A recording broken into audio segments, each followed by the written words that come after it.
I learned early that being forgotten is different from being invisible. Invisible people go unnoticed.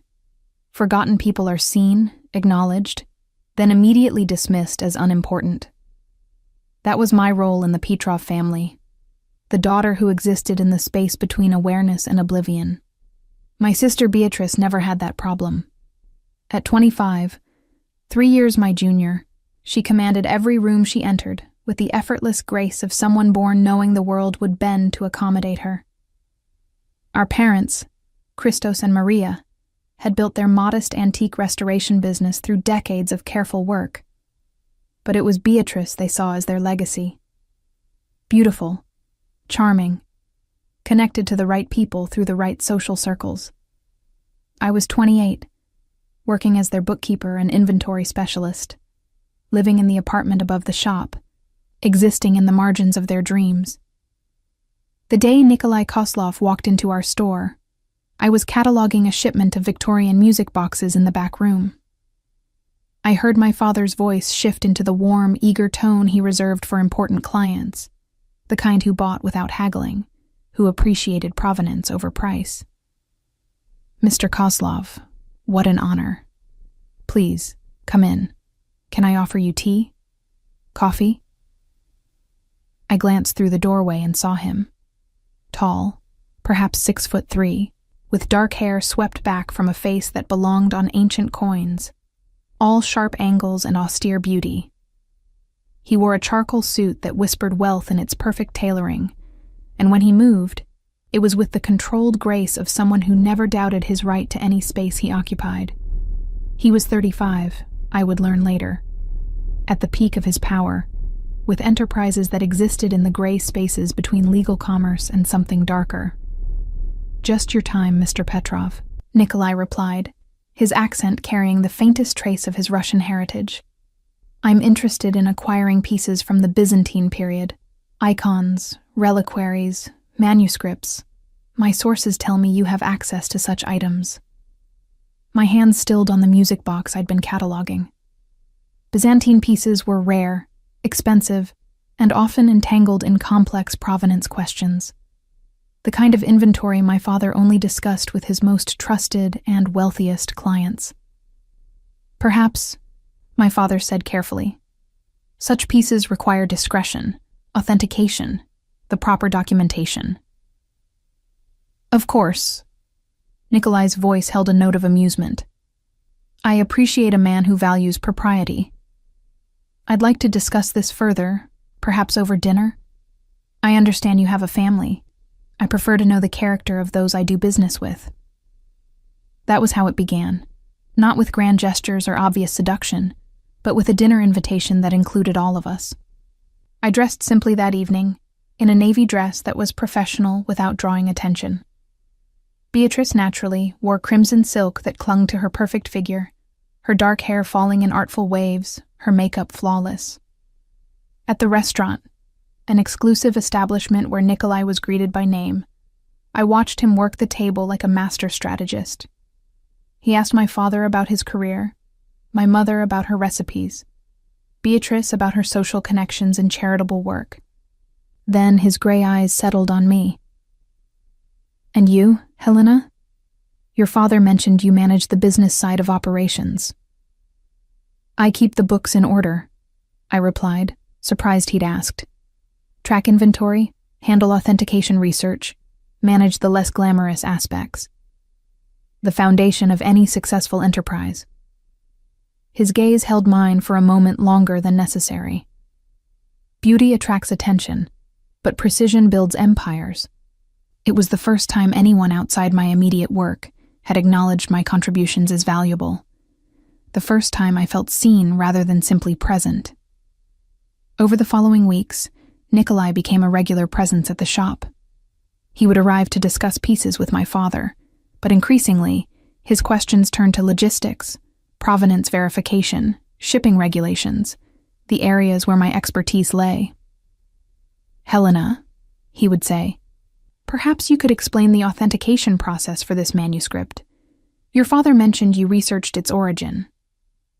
I would explain, professional and thorough, while Beatrice hovered nearby, laughing at remarks that weren't particularly funny, touching his arm when emphasizing a point. I noticed, but I told myself it meant nothing. Beatrice always drew attention. That was simply how the world worked. Then came the private conversations.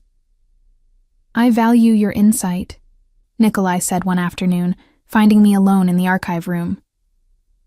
"Your sister is charming, but you understand the substance behind the beauty. Would you be willing to advise me on some acquisitions? I'd compensate you for your time, of course." I should have questioned why a man of his obvious wealth and connections needed my modest expertise. Should have wondered why he sought me out in private. Should have protected myself. Instead, I said yes. Over the next 6 months, I became his consultant. He would text, asking about auction pieces, requesting research on provenance, inviting me to preview collections at galleries. Always professional, always appropriate, never crossing the invisible line into something more. But sometimes, in the quiet moments between business discussions, we would talk. About art, yes, but also about philosophy, about the weight of family expectations, about the peculiar loneliness of being surrounded by people who see only what they want to see. "You understand," he told me once, over coffee at a gallery opening, "what it is to be valued for your utility rather than yourself." "Yes," I admitted, because I did. My entire life had been an exercise in being useful without being essential. What I didn't realize was that he was mining those conversations, learning my vulnerabilities, mapping my desires, building a connection that felt real because I needed it to be real. My parents approved of his growing presence. "Such a cultured man," my mother would say. "And so interested in our Beatrice." Because of course it was Beatrice he was interested in. Beautiful, connected, charming Beatrice, who could open doors to high society, to social circles where discretion about one's business affairs was valued, where wealthy collectors moved in orbits my family could only glimpse from the edges.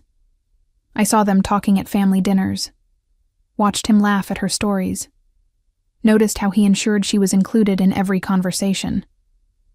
But he still sought me out for the quiet moments, still asked my opinion, still made me feel, for brief intervals, like I mattered. I was foolish enough to hope it meant something. My 29th birthday fell on a Saturday in October.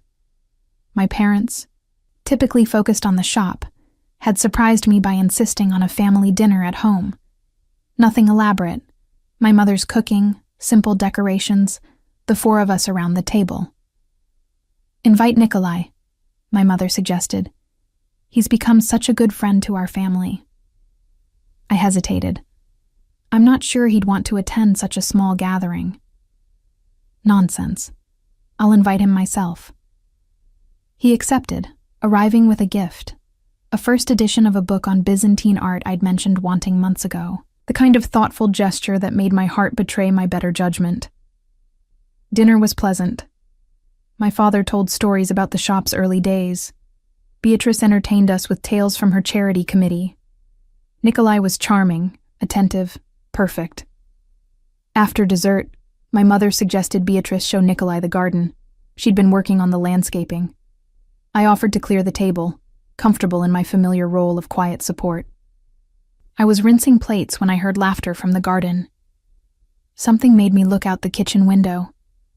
They were standing beneath the trellis my father had built years ago, strings of warm lights casting a golden glow. Beatrice's hand was on Nikolai's chest. His hand cradled her face. And then they were kissing. Not a polite peck, not an accidental brush of lips. A kiss that spoke of familiarity, of history, of something that had been building while I cataloged inventory and researched provenance and convinced myself that professional respect meant something more. I stood at the sink, water running over plates I'd forgotten I was holding, watching the man I'd allowed myself to care for kiss my sister on my birthday. The plate slipped from my hands, shattering in the sink. The sound brought my mother to the kitchen. "Helena, what happened? Are you all right?" "Fine," I heard myself say. Just clumsy. I cleaned up the broken ceramic with mechanical precision. When Nikolai and Beatrice returned from the garden, faces flushed and eyes bright, I smiled and thanked everyone for the lovely evening and excused myself, claiming an early morning at the shop. No tears, no accusations, no dramatic confrontation. I simply walked upstairs to my apartment, closed the door, and allowed myself to understand what I'd been to him. A bridge. A means to access my sister, to gain my family's trust, to establish himself in our lives. Every conversation we'd shared, every moment of connection I'd treasured, tools in a strategy that had nothing to do with me, and everything to do with what I could provide him access to. I had been used, efficiently, thoroughly, almost kindly. The realization didn't break me. I'd been overlooked too many times to shatter over being forgotten again. But something shifted inside me that night, a quiet decision made in the dark of my small apartment. I would no longer make myself available to be useful to people who found me insufficient. I would no longer be the bridge that others walked across to reach more interesting destinations. Starting tomorrow, I would begin the careful, deliberate process of building a life that didn't require me to be anyone's forgotten daughter, anyone's useful consultant, anyone's means to an end. I didn't know then that the man in my garden had already made his own decision, that what he'd planned and what he'd discovered were two entirely different things, that walking away from someone who's used you is easy, staying away when they refuse to let you go is something else entirely. I didn't know that being forgotten by Nikolai Koslov would prove far less dangerous than being remembered by him. The Monday after my birthday, I began the careful dismantling of my availability. I stopped answering Nikolai's texts immediately. When he called about an auction piece, I responded 12 hours later with brief, professional information, ending with, "My schedule is quite full. Perhaps consult another expert." When he appeared at the shop, I ensured I was occupied with tasks that kept me in back rooms, away from casual conversations. My parents noticed, of course. "Helena, Mr. Kozlov was asking for you," my father said one afternoon. "He values your expertise. Don't be rude." "I provided the information he requested," I replied, not looking up from the ledger. "Everything else is personal time I've chosen to allocate elsewhere." My mother's eyes narrowed. "This isn't about Beatrice, is it? About her and Nikolai?" The careful phrasing, her and Nikolai, as if it were established fact, public knowledge, something I should simply accept. "I'm happy for them," I said, and meant it. Beatrice would get everything she wanted: wealth, status, a handsome husband. Nikolai would get access to her social connections, legitimacy for his business operations, a beautiful wife to display. Everyone would get exactly what they'd planned for. Except me. I got the clarity of no longer being useful. I began job hunting quietly. My credentials were solid: degree in art history, years of authentication experience, a proven track record with provenance research. Within 3 weeks, I had an interview at a mid-sized auction house across the city. The position was modest, junior specialist in their manuscripts department. The pay was less than I made helping my family, but it came with benefits, independence, and distance. I accepted the offer the same day they extended it. "You're leaving?" My father's voice carried genuine shock when I gave notice. "But the business, you're essential to operations." Essential. The word I'd craved for 28 years, offered only when my departure created inconvenience. "You'll manage," I said gently. "Beatrice can learn the systems, or you can hire someone." "This is about Nikolai, isn't it?" My mother's accusation hung in the air. "You're jealous of your sister." "I'm tired," I replied, which was true enough. Tired of living above the shop, of having no separation between work and family. This is a good opportunity. What I didn't say: I'm tired of being the person who exists Only when you need something I can provide. I gave them 6 weeks' notice, enough time to train a replacement or adjust their systems. I found a small studio apartment on the other side of the city. 1 bedroom, 4th floor walk-up. Windows that faced east and filled the space with morning light. It was mine. That was all that mattered. Nikolai tried to reach me directly twice during those 6 weeks. The first time, he appeared at the shop with the pretense of discussing a collection. "Helena," he said, managing to corner me in the archive room. "You've been avoiding my calls." "I've been busy." I continued cataloging without looking up. The transition period requires focus. "I heard you're leaving. Your father mentioned it." "Yes. May I ask why?" I finally looked at him. Those gray eyes that had once made me feel seen now revealed themselves as precisely what they'd always been. Calculating, strategic, searching for angles. "I received a better opportunity," I said. "It's time I built my own career." Something flickered in his expression. "If this is about what you saw—" "This has nothing to do with you," I interrupted quietly.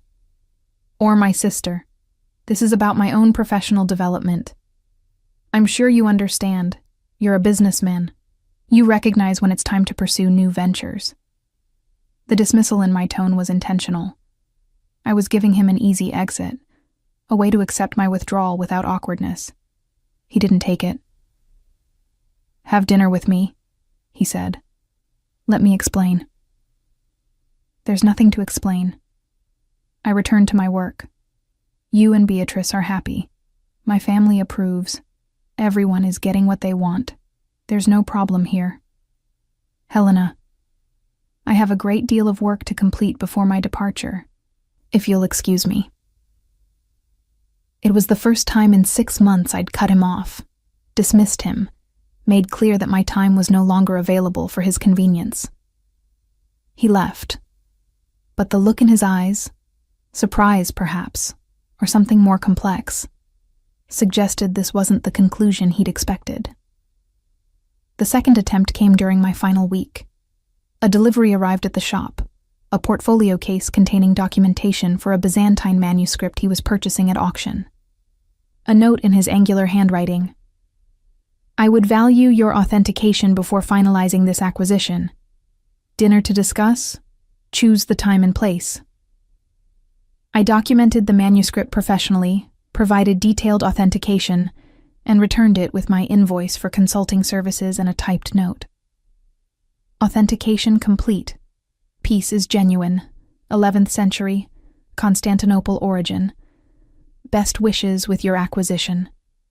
No dinner, no personal conversation. Just the work.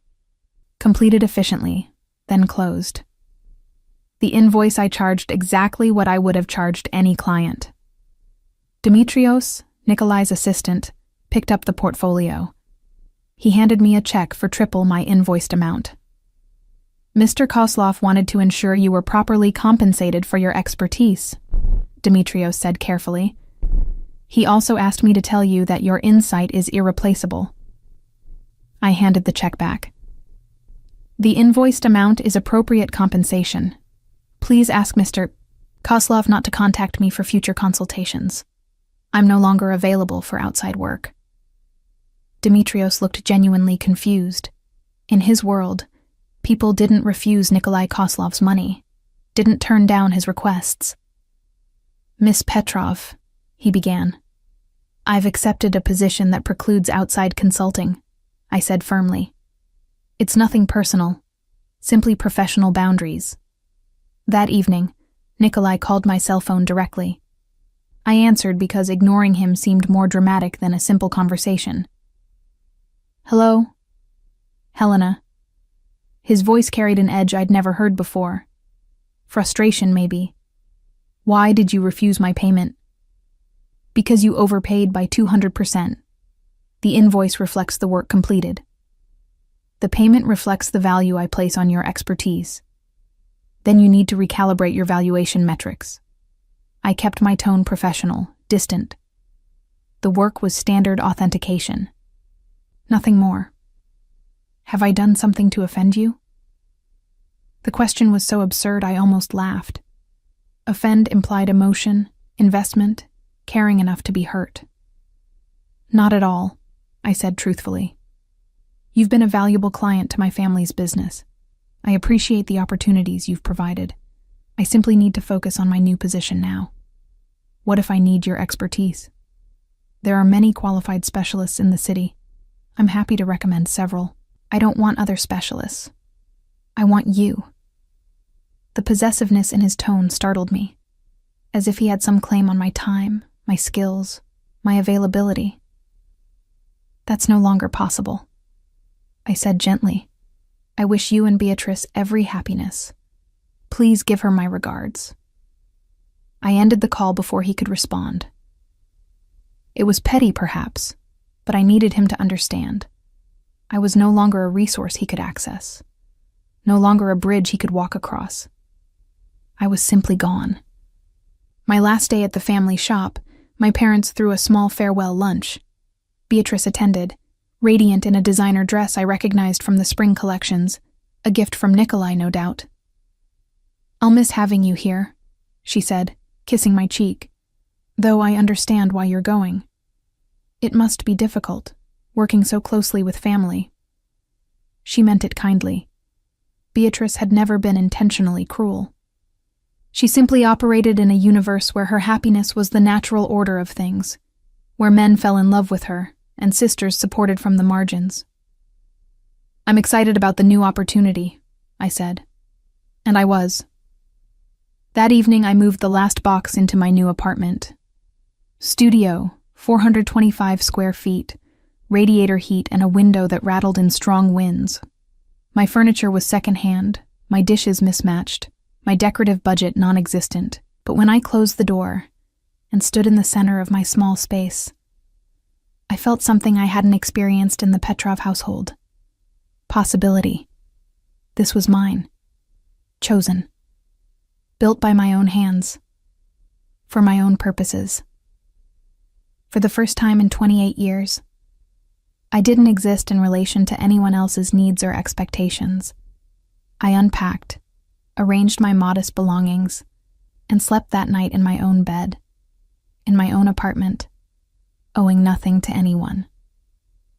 I didn't know that across the city, Nikolai Kozlov was discovering that the quiet woman he'd used as a means to an end had become an obsession he couldn't name.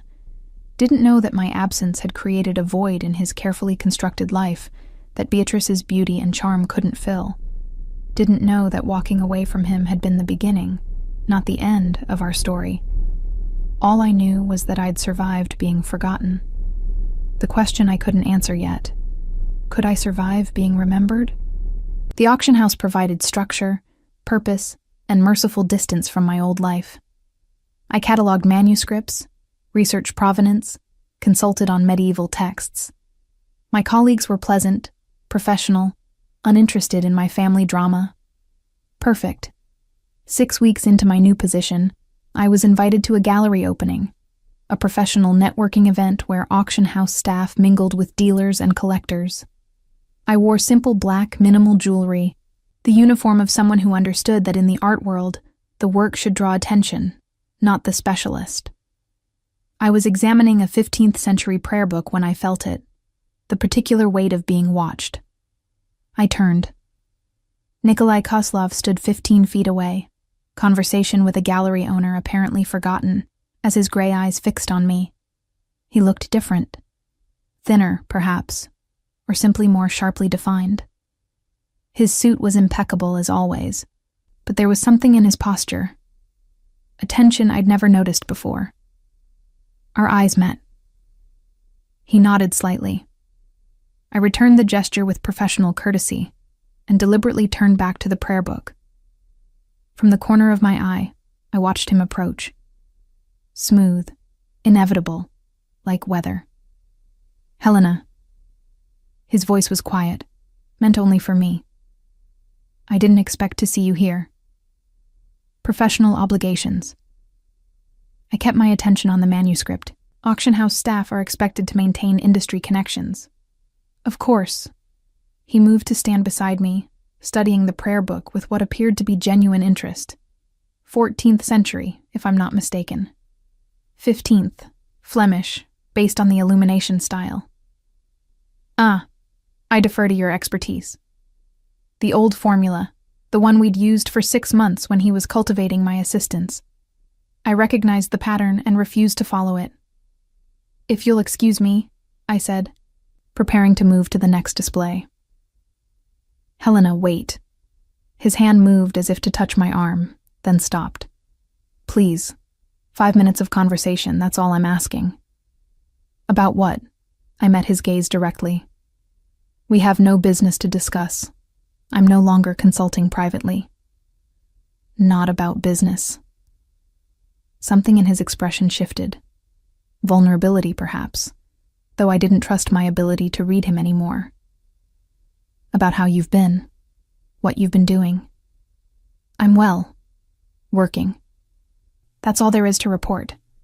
You left very suddenly.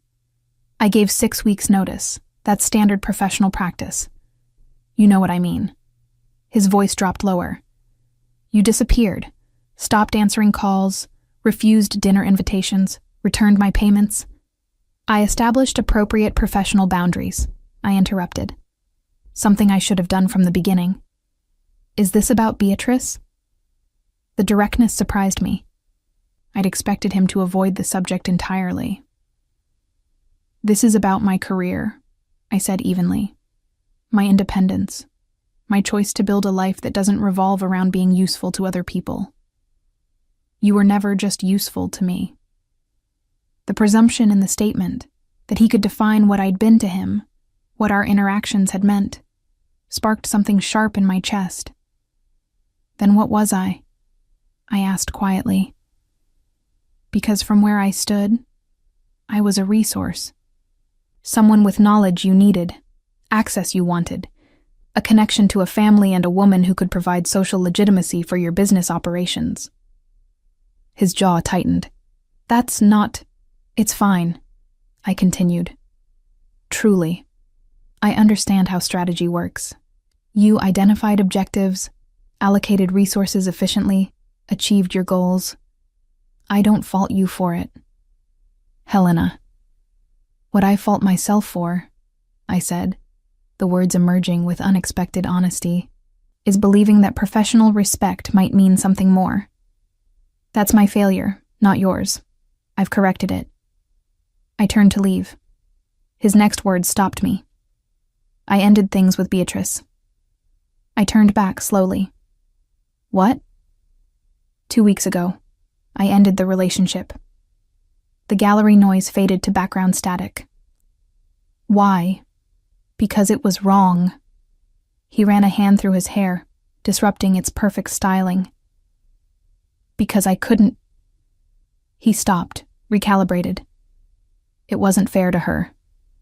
To continue something when I couldn't give her what she deserved. That's your business, I said carefully. And hers. It has nothing to do with me. Doesn't it? The question hung between us. I could feel the trap closing. Whatever I answered would give him something, some opening to wedge himself back into my life.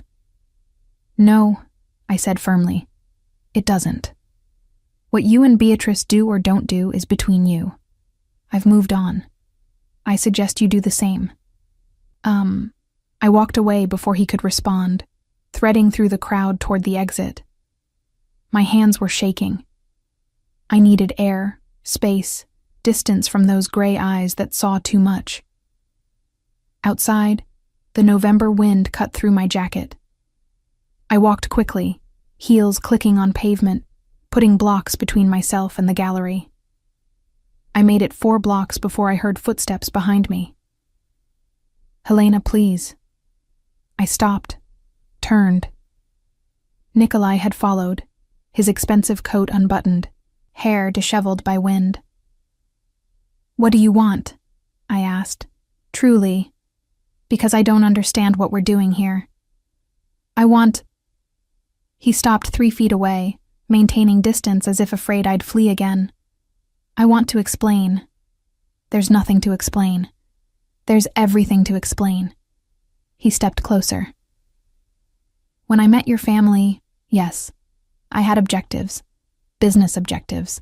I needed connections, legitimacy, access to certain social circles. I know, I said. I'm not stupid, Nikolai. I figured out what I was to you. What you were? He laughed, the sound bitter. Helena, you were the only real thing in 6 months of strategic maneuvering. Every conversation we had, every moment you explained something with that precision you have, every time you smiled at something I said, that was real. The only real thing in my entire carefully constructed life. Don't, I whispered. Don't rewrite history because it's convenient.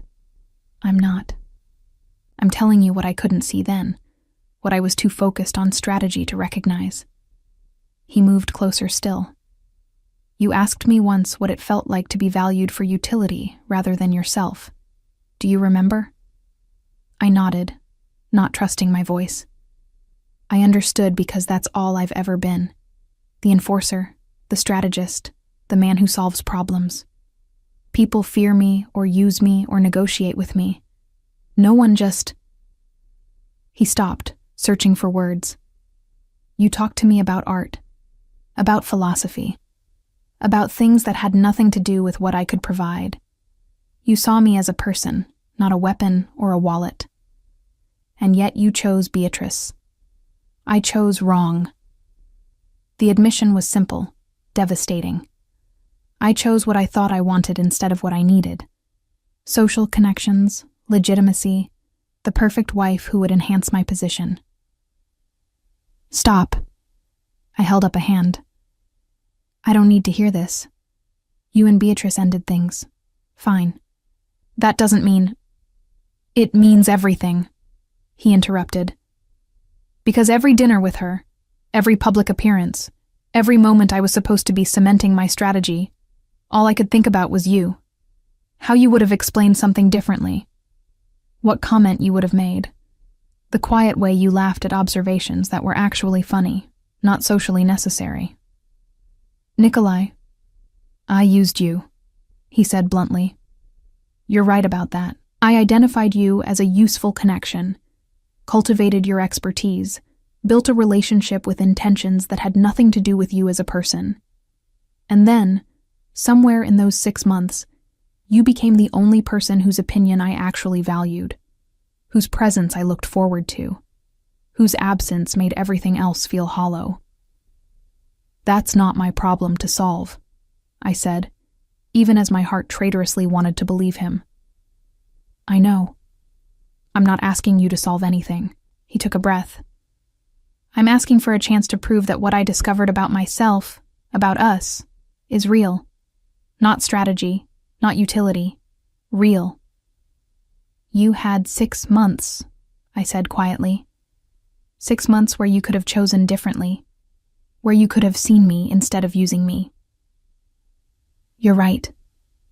And I will regret that for the rest of my life. His voice was rough. But you walked away without a word, without confrontation or tears or drama.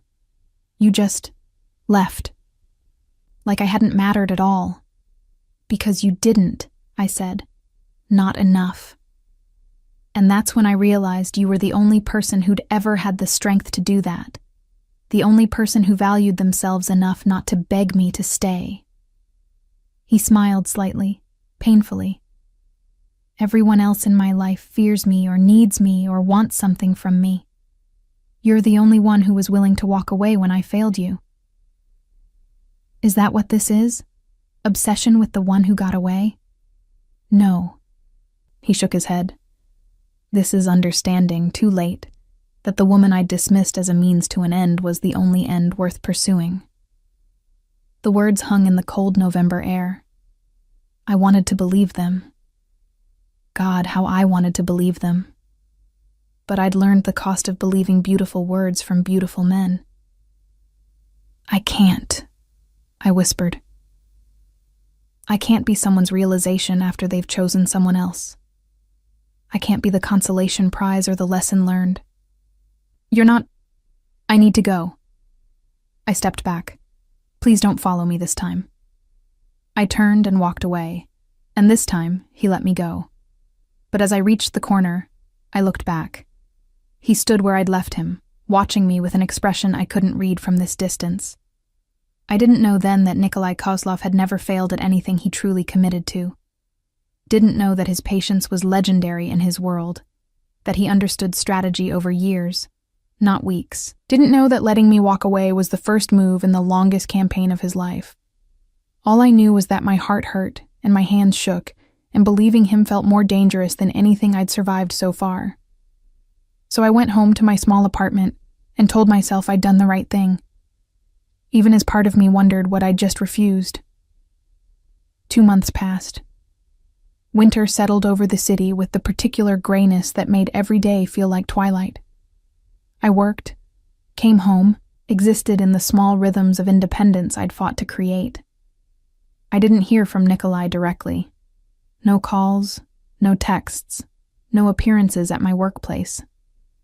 But I felt his presence. It started small.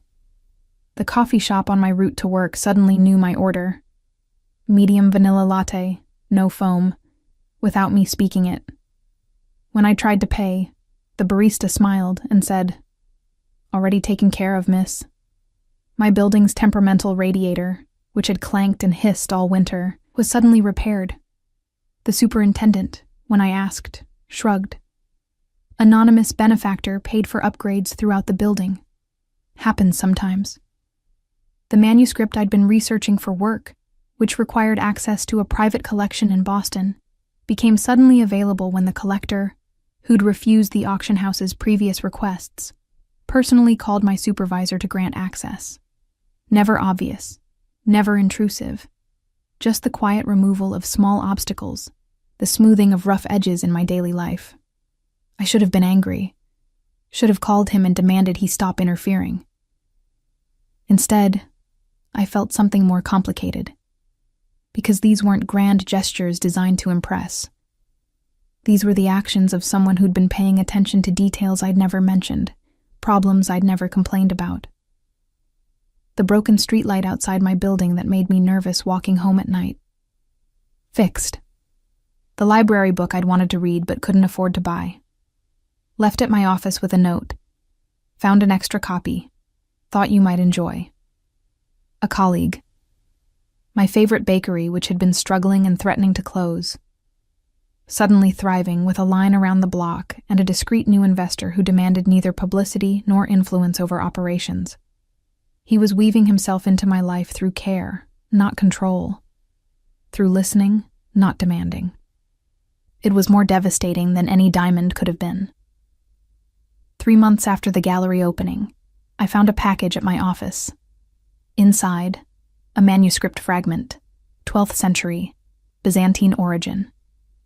My specialty, a note in Nikolai's handwriting. I acquired this at auction yesterday. The provenance documentation is incomplete. I would value your professional authentication. Name your consulting fee. I researched the piece. Genuine, fascinating, with a complex ownership history that took 2 weeks to untangle. I prepared a detailed report, sent it with an invoice. He paid exactly the invoiced amount. Nothing more. A week later, another piece arrived, then another, each requiring research, each with incomplete provenance that needed my specific expertise. He was creating legitimate professional reasons for contact. Not personal, not manipulative. Just work that genuinely required my skills, compensated fairly. After the 5th piece, I called him. "You're purchasing artifacts specifically to employ me," I said without preamble. "I'm purchasing artifacts that require expert authentication," he replied smoothly. "That you're the most qualified specialist for this work is fortunate." "Nikolai, have I been inappropriate, Helena? Have I contacted you about anything other than professional services you provide? Have I shown up at your home or workplace uninvited?" "No," I admitted. then I'm simply a client who values quality work and is willing to pay for it. I couldn't argue with that. Not really. Why? I asked instead. What do you want from me? Right now? Professional authentication of Byzantine manuscripts. A pause. Eventually, a conversation that isn't about business. But I'm patient. I can wait until you're ready. And if I'm never ready, then I'll have an excellent collection of properly authenticated artifacts, he said. And you'll have built a strong consulting portfolio. We both benefit. I laughed despite myself. That's very logical. I've learned that logic works better with you than grand gestures. You've been making plenty of gestures, I said. The radiator, the streetlight, my favorite bakery. I don't know what you're talking about. His voice carried amusement. Though I'm pleased you have heat and safe streets and access to quality pastries. Nikolai, have dinner with me, he said. Professional dinner. We can discuss the next manuscript I'm considering. Purely business. That's what you said last time. Last time I was using you, he said bluntly. This time I'm asking you. There's a difference. What difference? Last time I already knew what I wanted and was maneuvering you to help me get it. This time, I'm asking what you want and seeing if there's any possibility I could be part of it. The honesty disarmed me. Always his greatest weapon, I was learning. Not charm or wealth, but the unexpected vulnerability of truth. One dinner, I heard myself say. Professional. I'll pick you up Friday at 7. I'll meet you there, I corrected. Tell me where. He named a small restaurant in the historic district. Quiet, intimate, not flashy. A place chosen for conversation, not impression. I hung up, wondering what I'd just agreed to. Friday arrived with the particular anxiety of a first date, which this absolutely wasn't. Professional dinner, business discussion, nothing more. I dressed carefully, charcoal suit, minimal jewelry, professional armor. The restaurant was exactly as I'd imagined. Small, elegant, tables spaced for privacy. Nikolai was already seated when I arrived, rising as the hostess led me over. Helena. He pulled out my chair. Thank you for coming. You're paying me, I pointed out, settling into the seat. It's a business meeting. Of course. Something in his eyes suggested amusement. Shall we discuss the 13th century gospel I'm considering? We did. For exactly 40 minutes we discussed provenance, authentication markers, market value, acquisition strategy. Professional, thorough, the kind of consultation I'd provided dozens of times. Then the dinner plates were cleared, and coffee arrived, and Nikolai set down his cup and looked at me directly. I need to tell you about Beatrice, he said. That's not necessary. It is, because you deserve to understand what happened, what I did and why. I waited, wary but curious. When I met your family, I was looking for specific connections. Your sister had access to social circles I needed, charity boards, cultural committees, the kind of legitimate society that would provide cover and credibility for my business operations. I know this, I said quietly. What you don't know is how quickly that strategy fell apart. He ran a finger along the rim of his coffee cup. Beatrice is charming, beautiful, everything I thought I needed in a partner, but she saw me as a prize, not a person. Valued my wealth and power, not anything beneath it. That's not. It's true, he interrupted gently. And I don't fault her for it. That's the currency of her world. The problem was that spending time with her made me realize what I'd had with you. Real conversation, genuine interest. Someone who argued with me about Byzantine art history at midnight because you cared about accuracy, not because you wanted to impress me. You used those conversations, I said. Mined them for information about me. Yes. No denial. and in the process, became someone different than the man who started those conversations. You changed me, Helena. Made me want to be someone worthy of the respect you showed me. Pretty words, I said, even as my heart betrayed me by believing them. True words. He leaned forward. I ended things with Beatrice because continuing them was dishonest. To her, yes, but mostly to myself. I couldn't stop thinking about you. Couldn't stop wondering what you were doing, whether you were happy, whether you thought about me at all. I tried not to, I admitted. Did it work? No. Something shifted in his expression. Hope, maybe. These months of distance, of professional boundaries. You needed them. I understand that. But I need you to understand something too. What? I'm not going anywhere. His voice was quiet, certain. I will wait as long as it takes for you to trust me. I will earn back what I destroyed through patience and consistency, and proving through actions that you matter. Not for what you can give me, but for who you are. And if I can't trust you again, then I'll have spent my time pursuing something worthwhile, even if I never achieve it. He smiled slightly. That's more than most people get. I looked at this man, dangerous, powerful, feared by those who knew what he really was, and saw something I'd never expected. Genuine uncertainty. He didn't know if I'd give him another chance. Couldn't strategize or manipulate his way to the outcome he wanted. For the first time in his carefully controlled life, Nikolai Kozlov had to simply wait and hope. I'm not ready, I said finally, for anything beyond professional work. I know. I need time, space, proof that this isn't just obsession with what you couldn't have. I understand. And I need you to stop fixing things in my life without asking. The radiator, the streetlight, it's thoughtful, but it's also controlling.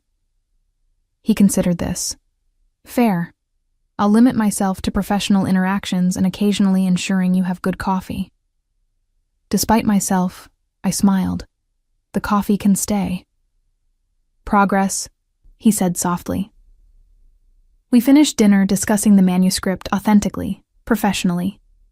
He walked me to my car, parked 2 blocks away, and didn't try to touch me, kiss me, push for more.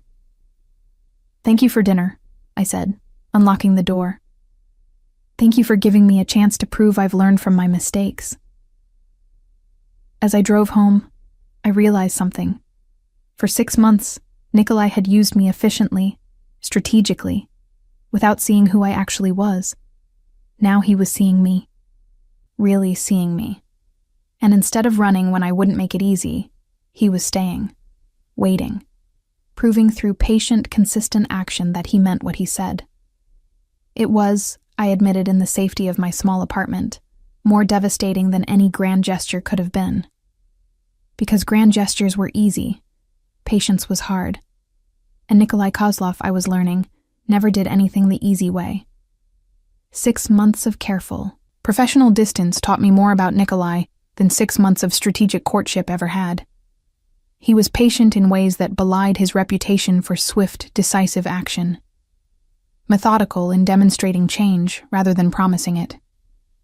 He continued sending pieces for authentication, always legitimate work, always fairly compensated.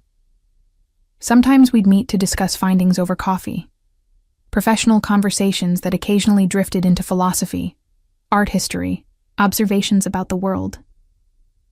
He never pushed for more, never referenced the past or demanded declarations about the future.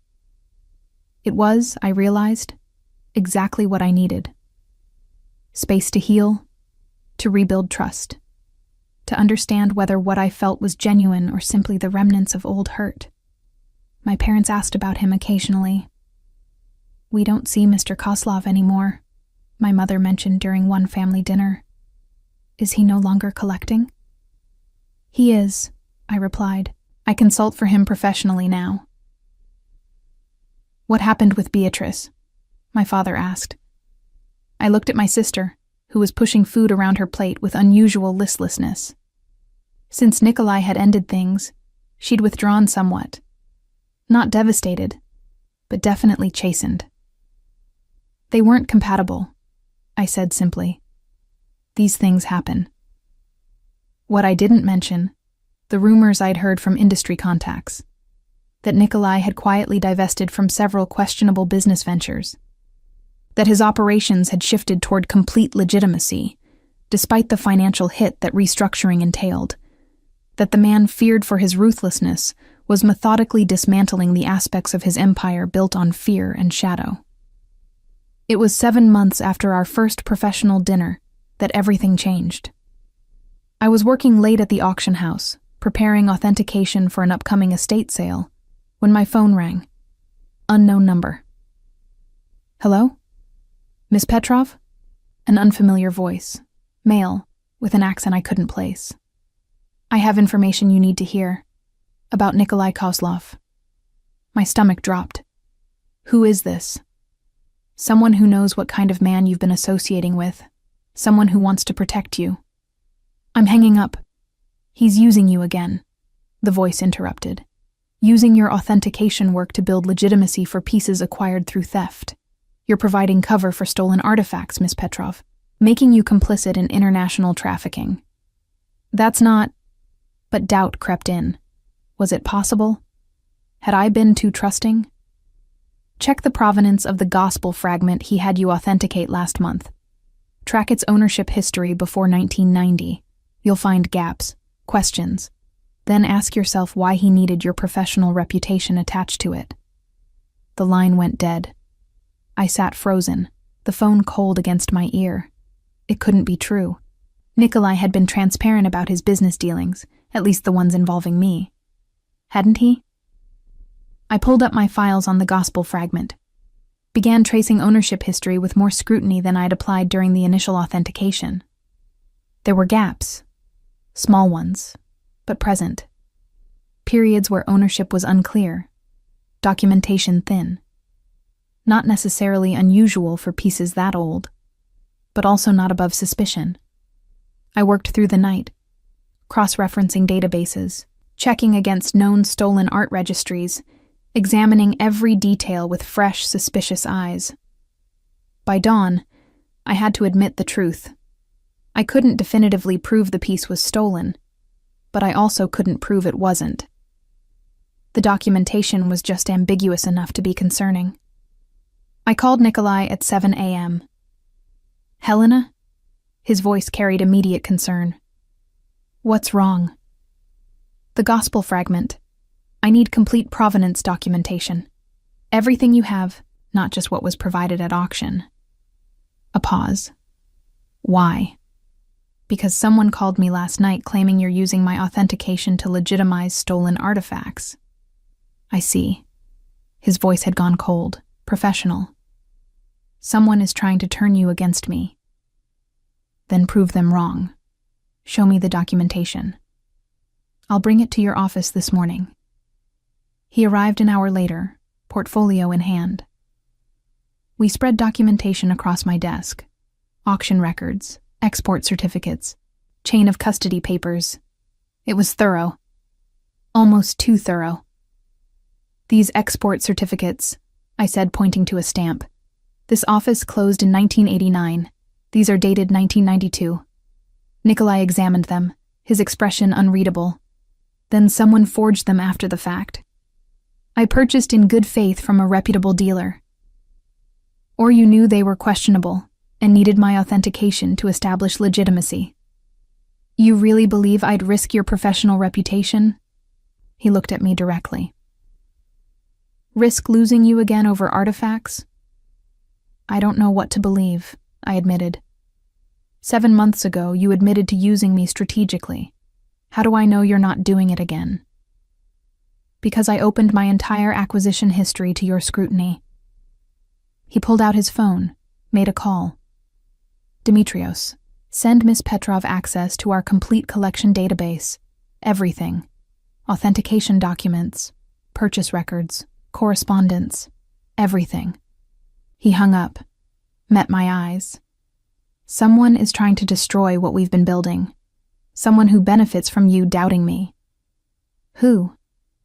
I have suspicions. Let me handle it. That's not an answer. It's the only answer I can give without putting you at risk. He stood. Review everything. If you find genuine evidence of wrongdoing, report it. I won't stop you. But don't let anonymous accusations destroy 7 months of honesty. After he left, I spent days reviewing his collection records. Everything checked out. Some pieces had complex histories, but nothing definitively stolen. Nothing that my authentication had been used to improperly legitimize.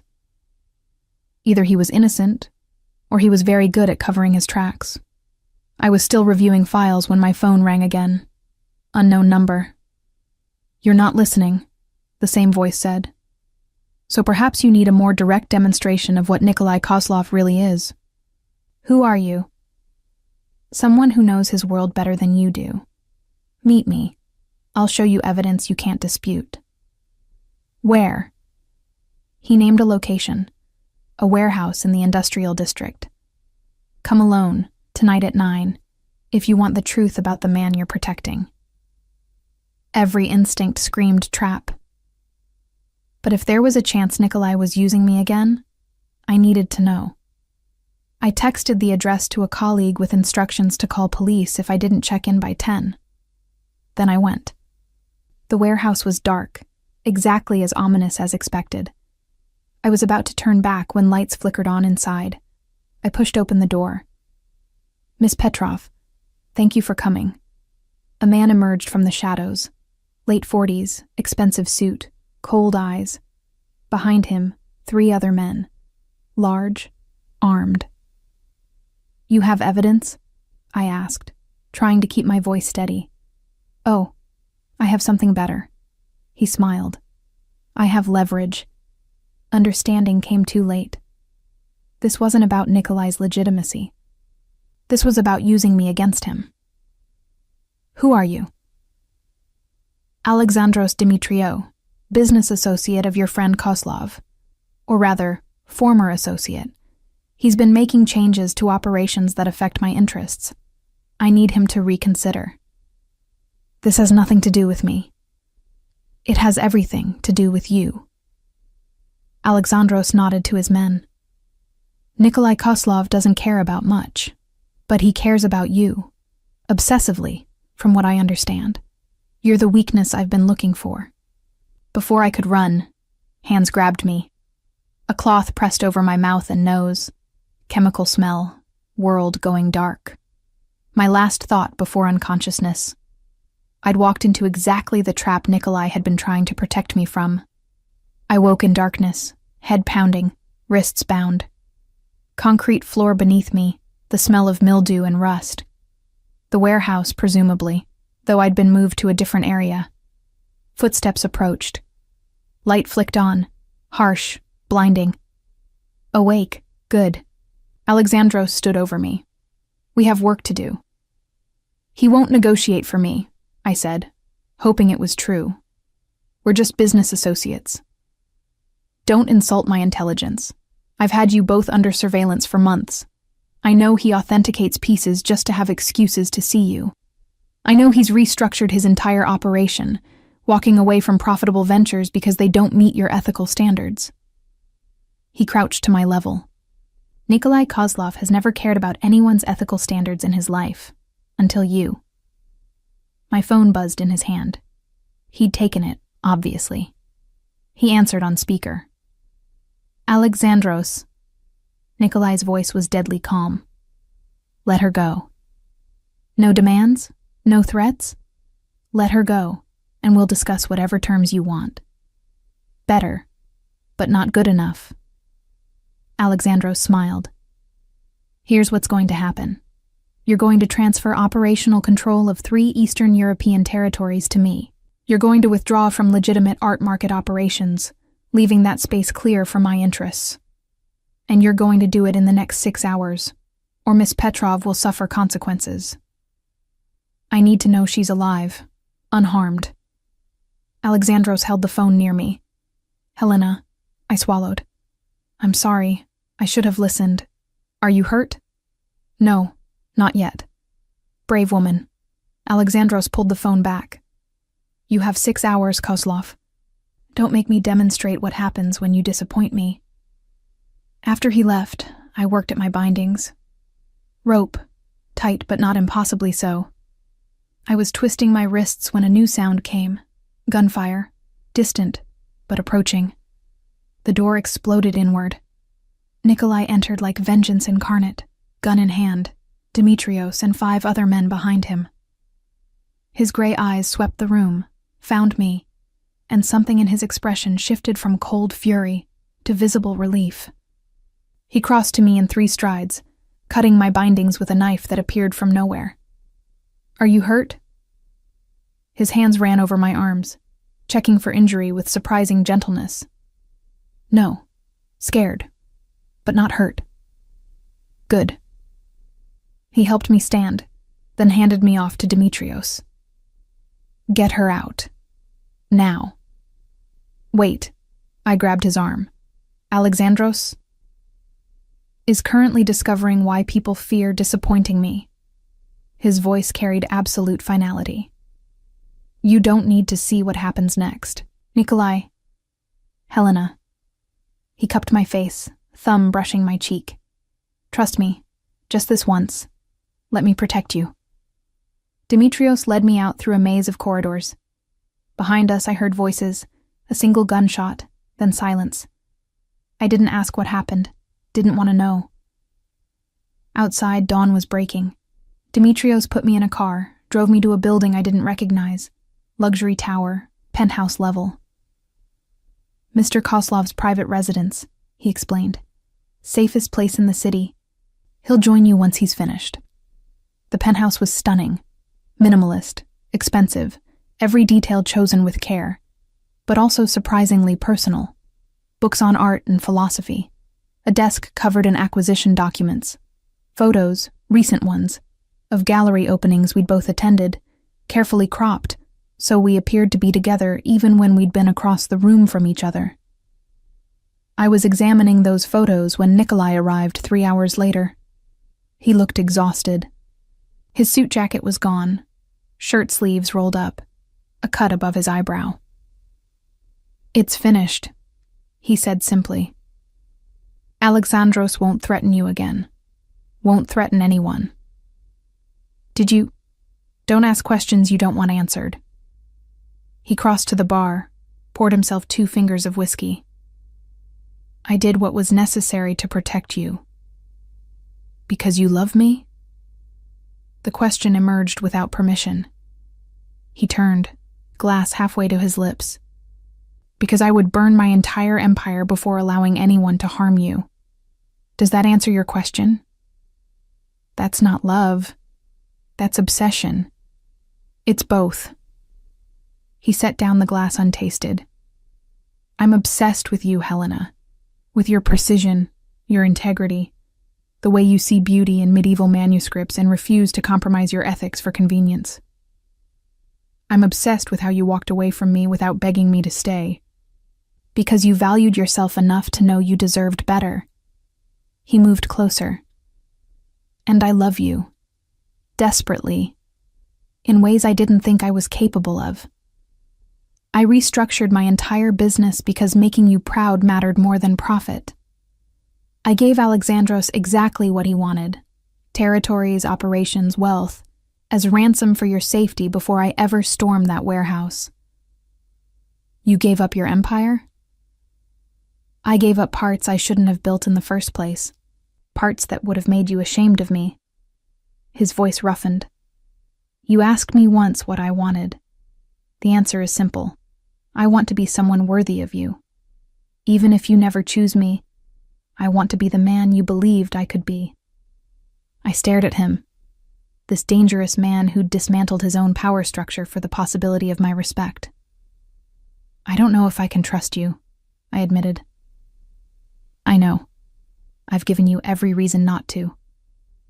He didn't move closer, didn't push, but I'll spend the rest of my life proving I've changed. proving that you weren't wrong to see potential in the man buried under all the strategy. The rest of your life is a long time. I'm patient. You've taught me that. I thought about the past year, his consistency, his respect for boundaries, his willingness to wait without demanding. I'm not ready for grand gestures, I said finally, or dramatic declarations. Good. Neither am I. I stopped, trying to articulate what I needed. I need ordinary. I need coffee dates and conversations about manuscripts and someone who sees me when I'm not useful. I can do ordinary. He smiled slightly. I'm spectacularly terrible at it, but I can learn. And I need honesty. Complete honesty. About your business. About your past. About what you're walking away from. Done. And I need time. Lots of it. To rebuild trust. I have nothing but time. He held out his hand. Will you let me try? No guarantees, no promises beyond showing up consistently and honestly? I looked at his extended hand, took it. One condition, I said. Anything. No more rescuing me without asking first. If I'm going to be with you, I'm going to be a partner, not something you protect. Something shifted in his eyes. Respect, maybe. Partners, then. Partners, I agreed. The next 2 years were nothing like I'd expected. Nikolai kept his word with methodical precision. He restructured his business completely, consulting me on ethics when questions arose. We had dinner twice a week, sometimes business, sometimes just conversation. He attended gallery openings and auction previews, listening to me explain techniques and artists with genuine interest. He was patient when I panicked, consistent when I doubted, honest about his failures and triumphs. He courted me the way he approached everything else.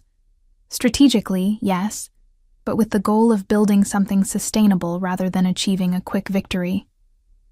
It was in year 2 that Beatrice reappeared at a family dinner, thinner, quieter. Her previous confidence dimmed. She'd made poor investments, trusted the wrong people, lost most of what she'd built. She looked at me across the table, at Nikolai beside me, and something complicated crossed her face. You're happy, she said simply. Not accusatory, just observational. I am, I replied, meaning it. After dinner, she pulled me aside. I'm sorry for taking him for granted, for not seeing what I had until it was gone. He was never yours to lose, I said gently. He was never mine to take. We found each other eventually. The overlooked sister and the reformed criminal. She smiled without bitterness. Quite the story. Quite the ordinary story, I corrected. 2 people learning to see each other. That's all. Nikolai proposed on a Tuesday, in my small apartment that I'd refused to give up despite his penthouse being available. No ring initially, just a question. Will you marry me? Not for my wealth or connections or protection, just for who I've become and who you've always been. I said yes with my whole heart. We married quietly 6 months later. I was 31, he was 38. The ceremony was small, family, close friends, no spectacle.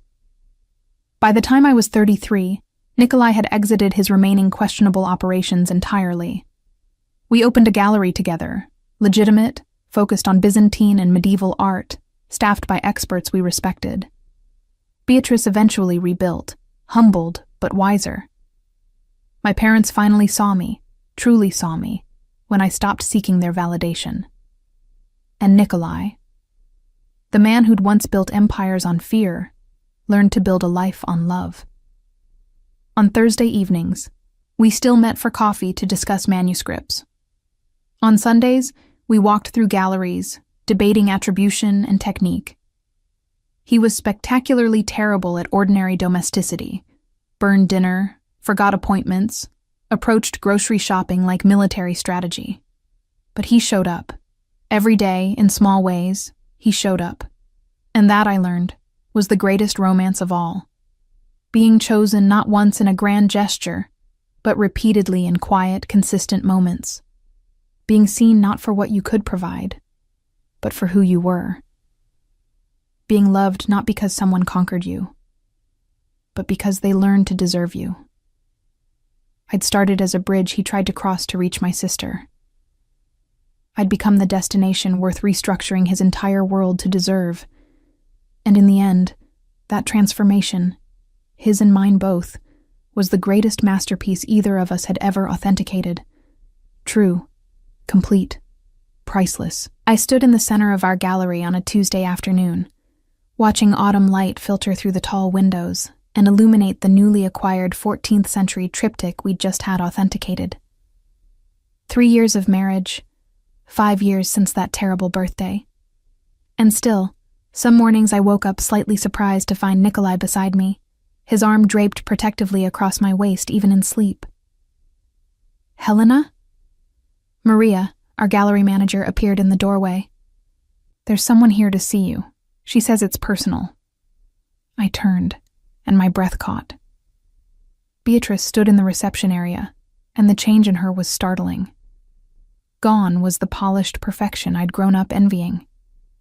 Her designer clothes had been replaced with modest, off-the-rack pieces. Her hair, once salon-perfect, was pulled back in a simple ponytail. But it was her eyes that showed the greatest transformation. They held a humility that had never been there before. Helena, she said softly, I know I don't have the right to just show up like this, but I needed to see you. I gestured toward my office, a small space lined with reference books and authentication equipment. Once we were seated, she twisted her hands in her lap, a gesture of nervousness I'd never seen from my confident younger sister. I'm getting married, she said finally, next month, to someone you've never met, a teacher. He makes a fraction of what Nikolai makes, lives in a small apartment, drives a 10-year-old car. She smiled, and it was genuine. He's kind, patient. He sees me, really sees me, not the performance I used to give. I'm happy for you, I said, meaning it. I wanted to ask if you'd come to the wedding, both of you. She looked up, meeting my eyes. I know that's asking a lot, after everything, but you're my sister, and I've spent 3 years learning what really matters. You matter, Helena. You always did, and I was too self-absorbed to see it. Before I could respond, the office door opened. Nikolai entered, carrying 2 coffee cups, stopping short when he saw Beatrice. His expression shifted through several emotions: surprise, wariness, then careful neutrality. Beatrice, he acknowledged with a slight nod. Nikolai. She stood, squaring her shoulders. I owe you an apology, too. I treated you like a prize to be won, not a person to know. I'm sorry for that. He studied her for a long moment, then set down the coffee cups and extended his hand. We were both playing games we shouldn't have been. I wish you happiness in your marriage. She shook his hand, relief evident in her expression. Thank you. That means more than you know. After she left, Nikolai settled into the chair she'd vacated, handing me one of the coffee cups. Are we going to the wedding? Do you want to?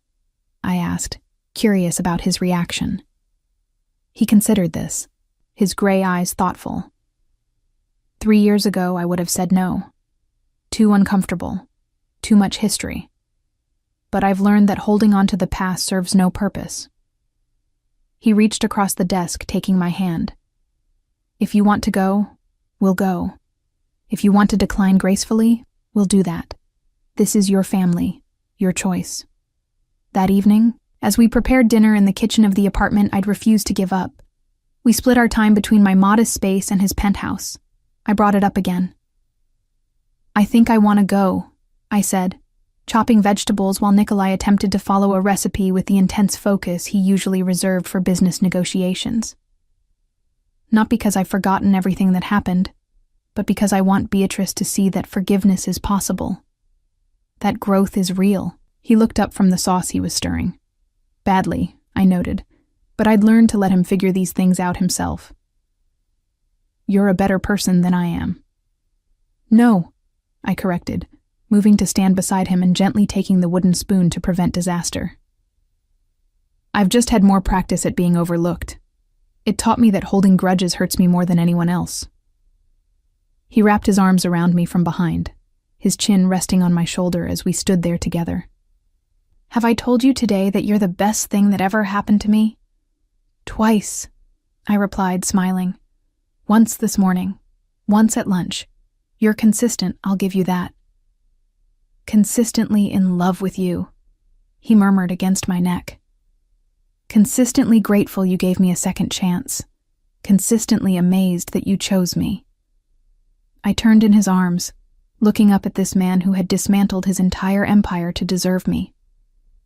I chose us. There's a difference. The wedding was beautiful in its simplicity. Beatrice married her teacher, David, in a small church ceremony with perhaps 50 guests. I watched her exchange vows with a man who looked at her the way Nikolai looked at me, with genuine love rather than strategic interest, and felt something in my chest release. A final thread of old hurt that I hadn't realized I was still holding. At the reception, held in a modest community hall, Beatrice approached Nikolai and me during dinner. Thank you for coming, she said, her new husband standing supportively beside her. It means everything that you're here. You look happy, I told her honestly. Genuinely happy. I am. She glanced at David, then back to us. I spent so many years chasing what I thought I wanted. Status, wealth, being the center of attention. I lost almost everything before I understood that none of it mattered without real connection. She paused. You tried to tell me that once, Helena. Remember? When we were teenagers, and you said that collecting admirers wasn't the same as finding someone who admired you. I did remember, vaguely. One of those moments where I'd offered wisdom that was promptly ignored. I should have listened then, Beatrice continued. But I'm listening now. Watching you two, seeing how you built something real from such a complicated beginning that showed me what was possible. After she moved on to greet other guests, Nikolai leaned close. Did you really tell her that? About admirers versus finding someone who admired you? Apparently, I'd forgotten. You've always been wise, he said, his fingers intertwining with mine under the table, even when no one was paying attention. Someone was paying attention, I replied, looking at him. Eventually. Later that night, back in my apartment, we lay in bed talking, one of our favorite rituals. Nikolai had learned that I processed the world through conversation, that silence wasn't always comfortable for me the way it was for him. I've been thinking about something, he said, running his fingers through my hair. About children. My heart skipped. We'd discussed this before, but carefully, both aware of the complexity. And I want them, with you, but only if you want them too. He propped himself up on one elbow, looking down at me in the dim light. I know my past makes that complicated. The world I came from, the enemies I made before I left that life. I would never want to put our children at risk. You've been completely legitimate for 3 years, I reminded him. The gallery is successful, your investments are ethical, you've cut ties with anyone connected to your old operations. True, but reputation lingers. People don't forget who I used to be. I considered this, understanding his concern. People also don't forget who they become. You've spent 3 years proving you're different. At some point, the present has to outweigh the past. Is that what you've done? Let the present outweigh the past? Every day, I said honestly. Every day I choose to believe in who you are now rather than who you were. Every day I choose to trust that the man who shows up for coffee, dates and burns dinner and listens to me talk about manuscript authentication for hours, that's the real you. He kissed me, soft and lingering. I don't deserve you. Stop saying that. You've earned me. Through patience, consistency, and choosing to become someone worthy of being chosen. That's not luck or fortune. That's work. Then let me keep working, he whispered. Let me prove every day that choosing me was the right decision. 6 months later, I discovered I was pregnant. The news came via a routine doctor's appointment that I'd almost skipped due to a busy authentication schedule. Sitting in my car in the medical building parking lot, staring at the positive test results, I felt a complex swirl of emotions. Joy, certainly, but also fear and protectiveness, and a fierce determination that this child would grow up knowing they were wanted, planned for, cherished. I told Nikolai that evening, in our gallery after closing. He was reviewing acquisition proposals in his office when I entered, closing the door behind me. I have news, I said, my voice steadier than I felt. He looked up immediately, reading something in my expression. What kind of news?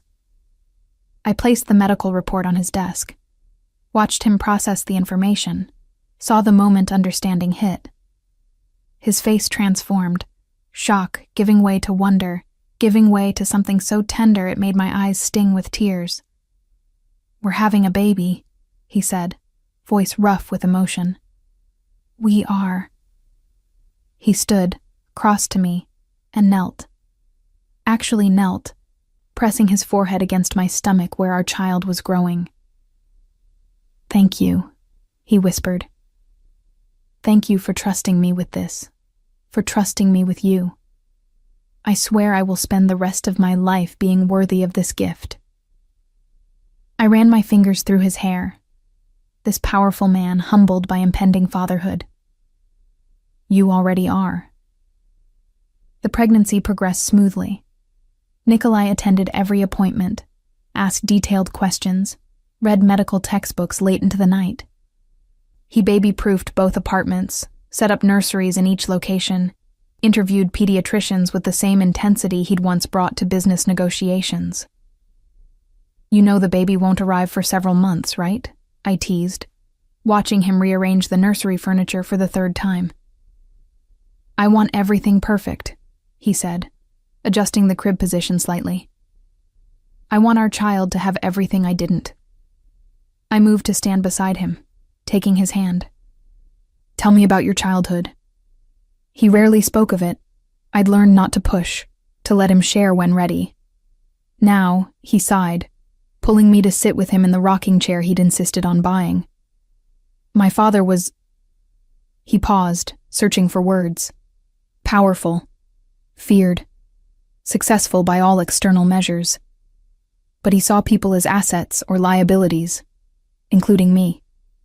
I was valuable because I could be trained, molded into the heir he needed. But I was never valued for myself. I'm sorry, I said quietly. I became him, Nikolai continued, or tried to. Built the same kind of empire, made the same calculations, saw people the same way. He looked at me. Until you. You were supposed to be an asset, a bridge to your sister, to social connections. But you treated me like a person. Asked my opinions on art, not because you wanted something, but because you were genuinely interested. Argued with me about provenance details because accuracy mattered to you more than pleasing me. I remember, I said, smiling slightly. You said I was refreshingly stubborn. You were real, he corrected. The only real thing in my carefully constructed world. And when you walked away, when you valued yourself enough to refuse to be used, I realized I'd become everything I'd hated about my father. Someone who saw people as utilities, rather than humans worthy of respect. And now? I prompted gently. Now I want to be the father I never had. Someone who sees our child as a person from day one, not a legacy or asset or heir. Someone who values them for who they are, not what they can provide. He placed his hand over my growing belly. I want to break that cycle, with you helping me. We'll do it together, I promised. Our daughter was born on a snowy January morning, arriving exactly 2 weeks early, and absolutely furious about the transition from womb to world. Nikolai held her for the first time with hands that trembled, this man who'd faced down rivals and threats without flinching, undone completely by 7 pounds of squalling infant. "She's perfect," he whispered, tears streaming down his face. "Helena, she's absolutely perfect." We named her Sophia, Wisdom, because wisdom had saved us both. Wisdom to walk away when I wasn't valued. Wisdom to recognize what he'd lost and work to deserve it back. Wisdom to build something real from broken beginnings. The first year of Sophia's life taught us both more than we'd expected. Nikolai, who'd approached fatherhood with his characteristic intensity, had to learn that control wasn't always possible, that babies operated on their own schedules, developed at their own pace, required patience and flexibility. I watched him learn to soothe her at 3 a.m., walking endless circles around the apartment, singing Russian lullabies his grandmother had taught him. Watched him read parenting books with the same focus he once brought to business strategy. Watched him panic over every fever, every cry, every developmental milestone that didn't happen exactly when the book said it should. "She's fine," I told him one evening, finding him hovering over her crib watching her sleep. "Babies are more resilient than you think." "I know," he said, not taking his eyes off Sophia. "Logically, I know. But she's so small, so vulnerable. What if I fail her?" I slipped my arm around his waist, leaning against his side. "You won't. Not because you'll be perfect, you won't be, but because you care enough to try. That's what matters." When Sophia was 18 months old, we received unexpected news. My father called on a Tuesday afternoon, his voice heavy. "Helena, it's your mother. She's in the hospital. Heart attack. They're saying..." His voice broke. "They're saying she might not make it through the night." We rushed to the hospital, Sophia with us, because there was no time to arrange childcare. My mother lay in the ICU, tubes and monitors creating a barrier between us. But she was conscious, and when she saw me, something in her expression crumbled. "Helena," she whispered. "I was wrong. About so much." I took her hand, my throat tight. "Don't. You need to rest." "No. I need to say this while I can." She looked at Nikolai, holding Sophia, then back to me. "I spent your whole life seeing Beatrice, invested everything in her success, her happiness. And I never saw you. Never valued what you offered because it wasn't flashy or obvious." "Mom." "Let me finish," she insisted, squeezing my hand weakly. "You were the foundation, the steady one, the reliable one, the one who kept everything running. And I took that for granted. Assumed you'd always be there, never questioning why you stayed when we gave you so little recognition." Tears blurred my vision. "I stayed because you're my family." "Family should honor each other," she said. "Should see each other. And I failed at that. But watching you now, with your husband and your daughter, seeing the life you built, you did that without our support, without our acknowledgement. You did it through your own strength." She looked at Nikolai again. "Take care of her. She's stronger than she knows, but everyone needs someone who sees their strength." "I will," Nikolai promised, his voice rough. "Every day of my life."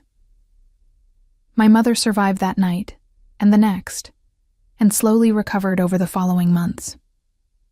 The experience changed something fundamental in our family dynamic. My parents began really seeing me, asking about my work, my interests, my perspectives, including me in decisions, not because they needed something, but because my input mattered. Beatrice, now a mother herself to a 2-year-old son, became not just my sister, but my friend. We met for coffee regularly, sharing the complexities of parenthood, laughing about our mother's well-intentioned but sometimes overwhelming advice. I can't believe it took near-death experiences and complete humility for our family to figure out basic respect, she said one afternoon, watching Sophia and her son play together. We're not very efficient, are we? We got there eventually, I replied. That's what matters. On our 5th wedding anniversary, Nikolai surprised me with a trip. Just the two of us, with my parents watching Sophia for the weekend. We flew to a villa in Tuscany, overlooking vineyards that stretched to the horizon. Remember when I asked you to dinner that first time? He said, as we sat on the terrace watching sunset paint the sky. I told you I was asking, not maneuvering. I remember. I've spent 5 years asking what you need, what you want, how I can be better. And I want you to know, I'm never going to stop asking.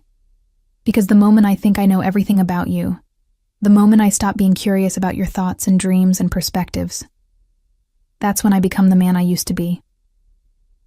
I turned to him, this man who'd transformed himself through patient, consistent effort. You want to know what I need? Always. This, I said simply. You, me, ordinary moments that we choose to make extraordinary. Sunday morning coffees and arguments about manuscript attribution, and watching you fail spectacularly at cooking but refusing to give up. I need the man who shows up every day, not the grand gestures. You have him, Nikolai promised. For the rest of our lives, you have him. As we sat there, hands intertwined, watching Italian twilight deepen into night, I thought about the journey that had brought us here. From overlooked daughter to woman who knew her worth. From strategic user to man who dismantled his empire to deserve love. From broken beginning to this, peace, partnership, family. Thank you, I said softly. For what? For being patient enough to let me heal. For being consistent enough that I could trust you. For loving me enough to become someone worthy of being loved back. He pulled me close, and we sat in comfortable silence. The kind that only comes when two people have learned each other's languages, each other's rhythms, each other's truths. We had been broken separately, then broken together, then rebuilt into something stronger than either of us had been alone. And that, I'd learned, was the real miracle of love. Not that it completed you, but that it gave you the courage to complete yourself while standing beside someone who was doing the same work. I had started as a bridge meant to be crossed and forgotten. I'd become a destination worth every sacrifice. And Nikolai had transformed from a man who saw people as utilities into someone who understood that the greatest treasures weren't acquired through strategy. They were earned through patient, devoted becoming. Our love story wasn't written in grand gestures or dramatic moments. It was written in Tuesday afternoons and burnt dinners and midnight conversations, and the choice, made daily, to see each other clearly and choose each other completely. That was more than enough. That was everything.